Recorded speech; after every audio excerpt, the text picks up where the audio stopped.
Good morning बच्चों। गिरधर दास मूड़ा बाल भारतीय सेकेंडरी स्कूल में आपका यूट्यूब चैनल पे स्वागत है। देखो बच्चों, हम लोग कर रहे थे कि परिवार का वंश वृक्ष हमने कर लिया था।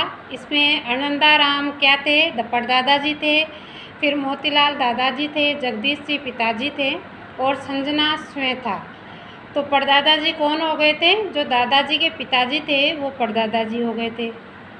उसके बाद में हमने किया था कि पड़नानी जी वाला किया था। तो पड़नानी जी कौन हो गई थी? जो रीतु की संजना की कम नानी जी थी, उनकी माता जी क्या हो गई? पड़नानी जी हो गई। तो इस तरह से हमने पूरे परिवार को देखा कि माता पिता दोनों ओर के सदस्यों की सहायता से वंश वृक्ष बनाएं। आप भी इसी तरह से अपनी कॉपी में वंश वृक्ष बनाना है, ठीक है। स्वयं का नाम लिखना है, फिर आपके पिताजी का नाम लिखना है, फिर आपके दादाजी का, फिर आपके परदादाजी का, और इस तरह से आपको एक वंश वृक्ष बनाना है। इसके बाद में आपको अपने एक पड़नानी जी का वंश वृक्ष बनाना है। उसमें आप अपना स्वयं का नाम लिखोगी, माताजी का नाम लिखोगी, नानी जी का नाम लिखोगी और फिर नानी जी की माताजी यानी पड़नानी जी का नाम लिखोगी, ठीक है।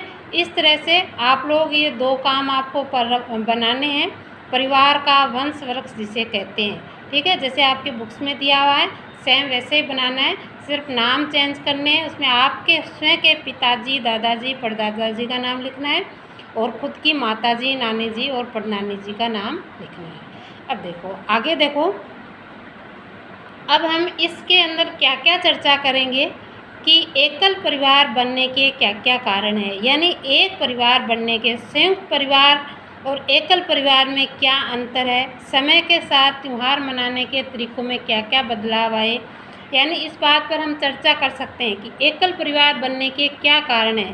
क्या कारण है एकल परिवार बनने के?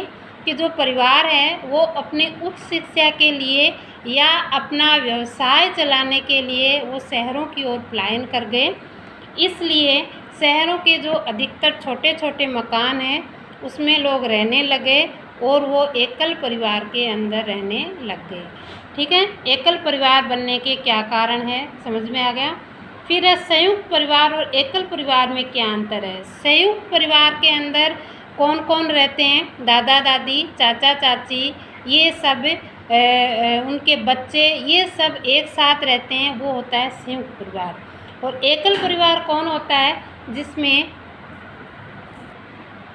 देखो बच्चों, फिर इसमें क्या है कि जो एकल परिवार है वो कौन कौन रहते हैं? पिताजी, माताजी, भाई और बहन, ये लोग एकल परिवार में रहते हैं। तो संयुक्त परिवार और एकल परिवार में क्या अंतर है ये आप लोगों की समझ में आ गया कि संयुक्त परिवार के अंदर स्वयं माता पिता, दादा दादी, चाचा चाची और उनके जो कौन है बच्चे हैं, यानी उनके कज़न हैं, उनके भाई बहन हैं, चाचा चाची, ताऊ ताई, इन सब के बच्चे भी उसी जगह एक परिवार में रहते हैं। अब देखो, समय के साथ त्यौहार मनाने के तरीक़ों में क्या क्या बदलाव आए, यानी जैसे जैसे समय चेंज होता गया वैसे वैसे त्यौहार के मनाने के तरीके भी क्या हो गए? अलग अलग हो गए। पहले क्या होता था कि एक त्यौहार जब होता था तो सारे परिवार के लोग एक जगह इकट्ठा होते थे, लेकिन अब धीरे धीरे क्या हो गया कि एकल परिवार बन गए, संयुक्त परिवार बिखर गए हैं और इस कारण से ये लोग त्यौहार बनाने का इनका जो रवैया था वो चेंज हो गया। अब लोग सिर्फ अपने फैमिली के साथ हैं, माता पिता है, भाई बहन है, पुत्र पुत्री है, सिर्फ उन्हीं के साथ में क्या बनाते हैं? त्यौहार बनाते हैं। इसलिए ये सारा क्या हो गया? चेंज हो गया। तो समय के साथ त्यौहार मनाने के तरीके में भी क्या हो गए? बहुत सारे बदलाव आ गए। अब आगे देखो, आप लोग अपनी कॉपी में सारणी बनाकर लिखिए कि आप अपने रिश्तेदारों के यहाँ कब कब जाते हैं, जैसे आवश्यक कार्य होने पर, त्योहारों पर या कभी भी नहीं, आदि, ठीक है। ये जो सारणी दी हुई है ये आप लोगों को बनानी है और इसमें क्या क्या लिखा हुआ है कि क्या आप इनके साथ रहते हैं या कब कब इनके घर पे जाते हैं, जैसे ये चीज़ें आपको इसमें भरनी है। आवश्यक कार्य होने पर, त्योहारों या कभी नहीं। ठीक है, तो ये सारणी आपको कॉपी में बनानी है। और इसमें देखो आप लोग क्या लिखा हुआ है, रिश्तेदार, नाना जी नानी जी, क्या आप इनके साथ रहते हैं? रहते हो क्या? दादाजी दादी जी के साथ रहते हो, नाना जी नानी जी के साथ? तो आप क्या लिखोगे? नहीं। ठीक है, इसमें लिखोगे नहीं। फिर कब कब जाते हो? तो छुट्टियों में आप नाना नानी जी के घर जाते हो और त्योहारों पे जाते हो। तो इस पहले में नाना जी नानी जी के सामने क्या आ गया? नहीं, और छुट्टियों और त्यौहार पे हम इनके साथ में जाते हैं। अब है दादाजी दादी जी। ठीक है, तो दादाजी दादी जी के क्या आप इनके साथ रहते हो? हाँ, तो इसमें क्या आएगा? हाँ, हम इनके साथ रहते हो। फिर कब कब जाते हो? साथ ही रहते हो तो कब कब जाओगे? तो इसमें क्या आएगा? आप डेस कर देना ऐसे। फिर देखो चाचा जी चाची जी, तो जो संयुक्त परिवार है वो तो साथ रहते हैं, और जो एकल परिवार है वो साथ नहीं रहते। तो आप लोग अगर जो बच्चे चाचा जी चाची जी के साथ में रहते हैं वो हाँ लिखेंगे, और जो नहीं रहते हैं वो क्या लिखेंगे? नहीं लिखेंगे। और जो साथ रहते हैं वो साथ रहते हैं, लेकिन जो नहीं रहते हैं वो कब कब जाते हैं? त्योहार और आवश्यक कार्यों के समय वो जाते हैं। फिर देखो बुआ जी और फूफा जी, इनके साथ आप रहते हो? नहीं रहते हो, तो इसमें नहीं भरना। मौसा जी और मौसी जी के साथ आप लोग रहते हो? नहीं रहते, तो नहीं भरना। और इनके आगे आप क्या लिखोगे? या तो हम आवश्यक कार्य होने पर जाते हैं, या त्योहार पर, या ऐसे जाते हैं। तो इसमें क्या लिखोगे? आवश्यक कार्य या त्योहार पे हम जाते हैं। ठीक है, ये सारणी आप लोगों के समझ में आ गई, इसको बनाना है। अब देखो आगे देखो, गोद लेना क्या है? गोद लेना। तो गोद लेना क्या होता है? एक बार बरसात के दिनों में संजना एवं सलमा विद्यालय से पिकनिक मनाने दूर बगीचे में गए। बगीचे में अन्य साथियों के साथ खेल कूद व खाने पीने का आनंद लिया। बगीचे में बैठकर खाना खाते हुए कक्षा के ही मोहन ने योगी से पूछा, तुम अपने साथ किसको लेकर आए हो? यानी एक बरसात के दिनों में संजना और सलमा दोनों विद्यालय में गए और पिकनिक मनाने दूर बगीचे में चले गए थे। पिकनिक मनाने जाते हैं ना आप लोग भी, बरसात का जब समय होता है, चारों ओर हरियाली होती है, तो विद्यालय से भी पिकनिक मनाने जाते हैं और ऐसे भी पिकनिक मनाने के लिए जाते हैं। तो ये जो आपके पार्क है उसी तरह से बगीचे होते हैं, उसमें पिकनिक मनाने गए और बगीचे में अन्य साथियों के साथ खेल कूद कर रहे थे और खाने पीने का क्या ले रहे थे? आनंद। अगर पिकनिक पे जाओगे तो खेल कूद भी करेंगे और खाना पीना भी साथ में लेके जाओगे। बगीचे में बैठकर खाने खाते हुए कक्षा के ही मोहन ने योगी से पूछा, तुम अपने साथ किसको लेकर आए हो? ठीक है, ये बात इन्होंने पूछी। अब आगे देखो, योगी, यह मेरी छोटी बहन है। यानी मोहन ने योगी से पूछा तो योगी ने क्या जवाब दिया कि यह मेरी छोटी बहन है। मोहन, यह पहले तो कभी तुम्हारे साथ दिखाई नहीं दी, अचानक कहाँ से आ गई? यानी योगी ने कहा कि मेरी छोटी बहन है, तो मोहन कहता है कि हमने तो मेरे साथ ही स्कूल में पढ़ रहा है, लेकिन पहले तो हमने इसको नहीं देखा, ये अचानक तुम्हारी छोटी बहन कहाँ से आ गई? तब योगी कहता है, यह हमारे घर में नई आई है, इसे मेरे माताजी पिताजी ने गोद लिया है। जैसे मैं अपने माता पिता का लड़का हूँ, वैसे ही ये मेरे माता पिता की लड़की है। इस तरह से मेरी बहन है। यह मुझे बहुत अच्छी लगती है, मेरे साथ साथ घूमती है और मेरी नकल भी करती है। ये किसने कहा?